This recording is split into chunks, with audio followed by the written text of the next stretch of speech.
Hello. Today we're going to talk about writing anecdotes, and in particular, funny anecdotes, amusing ones. First off, what is an anecdote?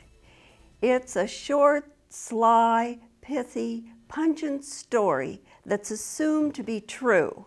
It's told by beguilers and spellbinders and, of course, gossips. But take heart, you can write very good anecdotes if you just learn the basic structure of the anecdote and be sure and give it a good kicker. Now that reminds me of a story, and this is a true story, embellished maybe a little bit, and it goes back to 1968, the March on the Pentagon in October, which I did with my friend Annabelle, and we were sweet young things, devoted to ending the war, but also we knew we could meet hot guys at these demonstrations, and so we always made sure that we looked good, packed a lunch, and we were ready for battle. Now, the March on the Pentagon was the subject of Norman Mailer's, probably his best book, Armies of the Night, and of course he was there with thousands of people. There were lefties, there were mainstreamers, there were teachers, physicians, nuns, and nitwits, all packed together. And of course, a massive assembly of the U.S. military. And so we marched over to the Pentagon, and this took hours. Then they cordoned off the Pentagon with the National Guard. And you probably remember pictures, you know, of the National Guards with their bayonets posed, and these girls would take daisies and stick them in the bayonets. Well, there we were, and my friend Annabelle said in the fifth hour, "Lynn, I'm tired of this. I want to go home." And I said, "Look around you. You know, where are you going to go? You can't get across the Potomac." She said, "Watch me." So I followed her. She went up to the commander of the National Guard, I don't know military titles, what he was called, and she looked at him, she batted her eyes, and she said, "I have a roast in the oven."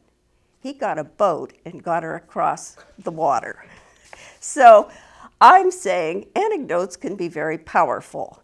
And when we think of anecdotes, we often think of the teller of the tale. You know, we think of Mark Twain, W.C. Fields, and Abraham Lincoln. I've always felt a kinship with Abraham Lincoln because we have the same birth date, February 12th. And I don't know, maybe I look like him. But there was something that Lincoln did very well. He bound the wounds of our country with these simple stories that cut right to the bone and were so often laced with wit. Now, you have to realize that a lot of anecdotes are written down, and when you're speaking, you know, you have the benefit of your personality. I say start with an assemblage of your friends, you know, in the den of your house, at a bar, over lunch, whatever, and start practicing your stories that way. Then commit them to paper so you can trim them down and really get to the point. You know, even, you know, if you're an obsessive compulsive, take it to your therapy group, you know, and try it out there. Okay, now a good anecdote has all the elements of good fiction. It has plot, it has characters, it has snappy dialogue, it has tension rising, and then it has a kicker that makes you smile or even laugh. But, you know, just as fiction has emotional truth, there's a truth to these anecdotes. No matter how much you may embellish the story, an anecdote illuminates not only a situation, but an attitude about a situation. Now that reminds me of a story, and this involves my son Alexander, and I'll leave you with this. When he was about 10 years old, I took Alexander and a group of his friends to Ocean Beach in New London.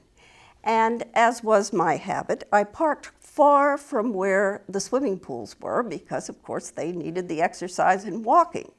This did not go over well with Alexander or with his friends. And so as we marched along, they grumbled. Finally, I lost it, and I said, listen, I walked 5 miles to school. I actually walked a mile, but you know, a mother's got to make a point. So I noticed these people were all looking at us.